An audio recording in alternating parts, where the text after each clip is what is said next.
Do you ever feel like being broke somehow feels more expensive than being rich? Yeah, I get it. That's not just in your head. If you have ever paid $3 for a gallon of milk or got caught with that $35 overdraft fee just from being $2 short, you've experienced the poverty penalty, and you know exactly what I'm talking about. It's that moment when you're in public and you turn your phone's brightness down just to check your bank account balance because you don't want other people to see it.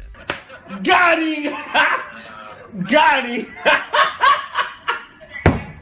Yeah, you're not the only one that has done that. But seriously, congratulations. You've survived one of the most backward parts of our economy. The system where having less literally costs you more. So today, I'm breaking down why the cost of being poor isn't just unfair, but how it's designed to keep you stuck. What is the poverty penalty? It's basically an invisible tax that low-income people pay just for existing. Everything from groceries to electricity to borrowing money just keeps everything expensive. And it oftentimes happens when you're broke. But why is this? Because when you don't have affordable options, then you're stuck to what's closest. And convenience always comes with a markup. Why financial services are more expensive when you're broke? Let's talk banking.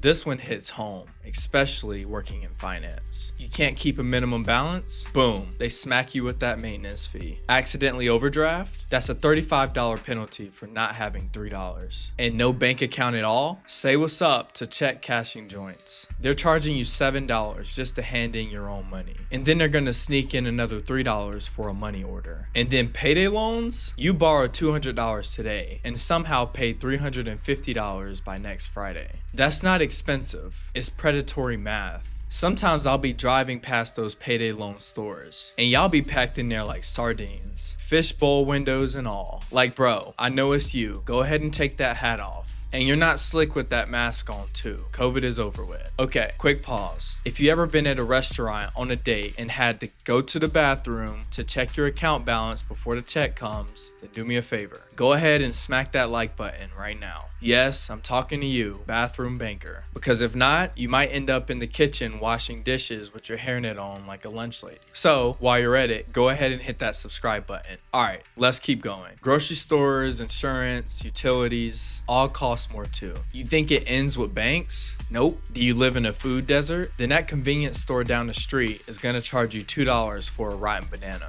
Do you have an older fridge? Your power bill is gonna be higher because that thing guzzles electricity. Car insurance? Higher premiums because of your zip code. And let's please not forget about rent to own stores. Just like payday loan locations, they're in your area on purpose. They're all just layaway scams with better lighting. And if you add up all the charges over time, it's thousands of dollars lost just from being poor. I even told my story in the video above. You should check it out. Transportation and mobility, another hidden tax. You don't have a reliable car? Now you're spending $20 on an Uber or riding a bus, or even begging the homie for a ride when they are low-key dodging your phone calls anyway. But even if you want to save money and buy groceries in bulk, good luck getting to Costco, especially when the closest one is 14 miles away. Mobility is freedom, and when you don't have it, you're forced to pay for every single step that you take. Healthcare and the long-term price of being uninsured. Being broke oftentimes means that you're uninsured, which means every prescription, every doctor, and every ER visit means it's coming out your own pocket. So what do people do? They just avoid the doctor. But then one small issue could turn into a bigger problem fast. A $30 blood pressure pill could easily turn to a $30,000 hospital stay. This isn't just about money, it's about survival. And quite frankly, you shouldn't have to make a decision between survival and finances. The system roots the poverty penalty. This isn't just bad luck, it's baked in. Zoning laws keep grocery stores and banks out of poor areas. Financial literacy programs are pretty much non-existent. And let's be real, some companies target low-income customers just to inflate the prices and hit them with hidden fees. And this isn't about people making bad choices. It's about a system designed to limit their choices in the first place. The real cost, more than just dollars. When everything costs more, it's harder to save and extremely hard to invest. And no one's thinking about building wealth at this point. So people stay stuck generation after generation, then get deeper in debt, stress, and then stay in straight survival mode. And the poverty penalty isn't just a money issue.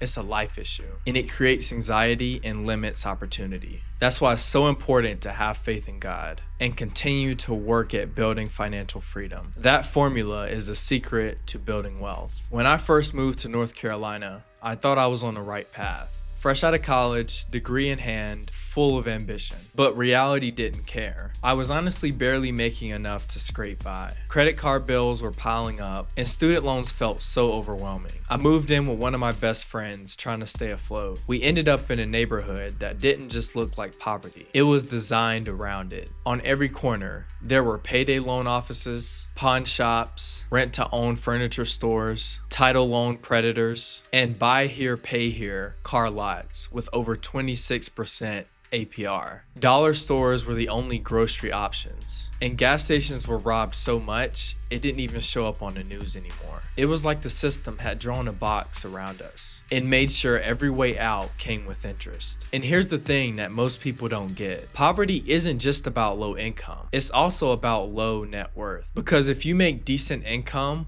but have a lot of debt, then you have negative cash flow, because debt's drowning you while you're trying to survive and trying to do better too. And this was also during the time that the scam artist took $10,000 from me. And if you check out this video above, it'll go into great detail, because understanding the system today will help you move forward tomorrow. So here's the key takeaway. If you ever felt like the deck was stacked against you, then you're not crazy. You're paying a poverty penalty and you're not alone. But that's why I'm here, to break down stuff in plain language so you can flip the script and manage your finances effectively. So, as always, go ahead and hit that like, subscribe button, and notification bell so that you'll never miss a drop. Also, drop a comment if this hits home, because the more we expose these systems, the better we are. But thanks for watching. I'll see you in the next one.